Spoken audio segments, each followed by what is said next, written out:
Franck Pilorget aujourd'hui, président de l'ANISP. Racontez-nous un petit peu quelles sont les attentes et les préoccupations de la paramédicalisation en pré-urgence ou en hospitalisation. C'est un sujet un petit peu difficile aujourd'hui. Qu'est-ce que vous pouvez en dire pour qu'on comprenne mieux les tenants et les aboutissants de ces problématiques?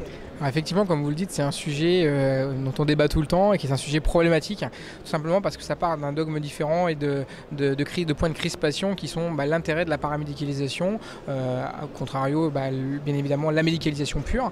Nous, depuis toujours, à l'ANISP, on prône pour une réponse adaptée ou graduée à l'urgence, c'est-à-dire le secouriste ou ambulancier privé sapeur-pompier, et derrière une réponse adaptée qui va être un infirmier de sapeur-pompier, qui peut être aussi un infirmier d'une autre structure, je pense notamment au SAMU, que ça n'existe pas, mais ça pourrait très bien exister.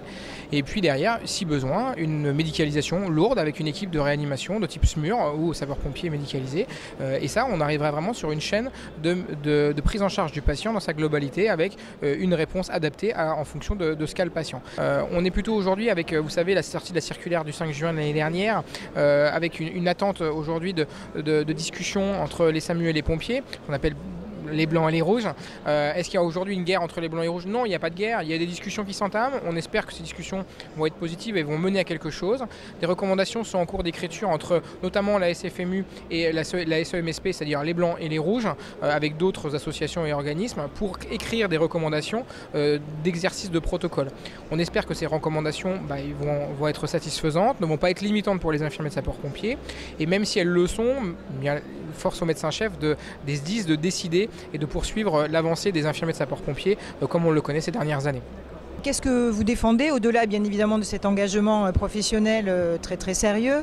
Vous avez un congrès bientôt. De quoi allez-vous débattre? Alors on est sur plusieurs thématiques et plusieurs congrès. Effectivement, on a mené l'année dernière les journées techniques et de production. C'est un petit congrès de 2 jours. On a réuni en Seine-Maritime 100 experts, sapeurs-pompiers, qu'ils soient services de santé ou qu'ils soient de la filière incendie, pour travailler sur une thématique globale qui est l'officier santé en appui de la chaîne de commandement.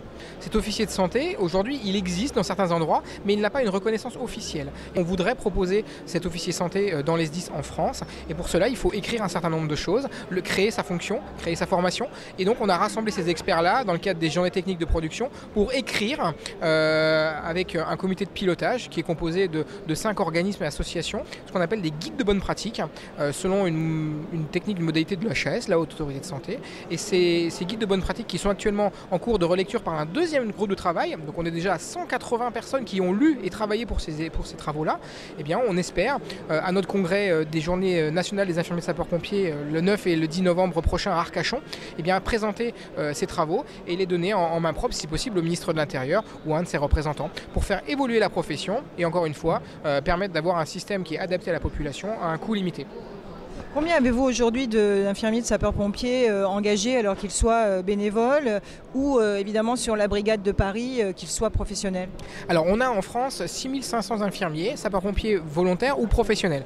Majoritairement c'est des infirmiers sapeurs-pompiers volontaires. On compte à peu près 6200 infirmiers volontaires pour 300 infirmiers professionnalisés qui ont plutôt eux un rôle d'encadrement et de cadre dans les structures des SDIS. Alors la brigade des sapeurs-pompiers Paris c'est un peu différent parce que les sapeurs-pompiers dépendent du ministère de l'Intérieur, comme vous le savez, et la brigade, elle, dépend de l'armée. Et donc, on n'est pas du tout sur un même système. Donc, eux, les infirmiers des sapeurs-pompiers de Paris, sont des militaires et dépendent donc de la brigade et sont en équipe constituée, en équipe de réanimation constituée dans les ambulances de réanimation de la brigade des sapeurs-pompiers de Paris. Donc, le fonctionnement est un petit peu différent, même si, effectivement, les gestes sont pour la plupart les mêmes et la formation est la même. Les infirmiers de la brigade, eux, ne sortent pas seuls sans médecin et ne sont pas protocolisés, à la différence des infirmiers du civil que je représente au sein de l'association nationale des infirmiers de sapeurs-pompiers. Eh bien, merci.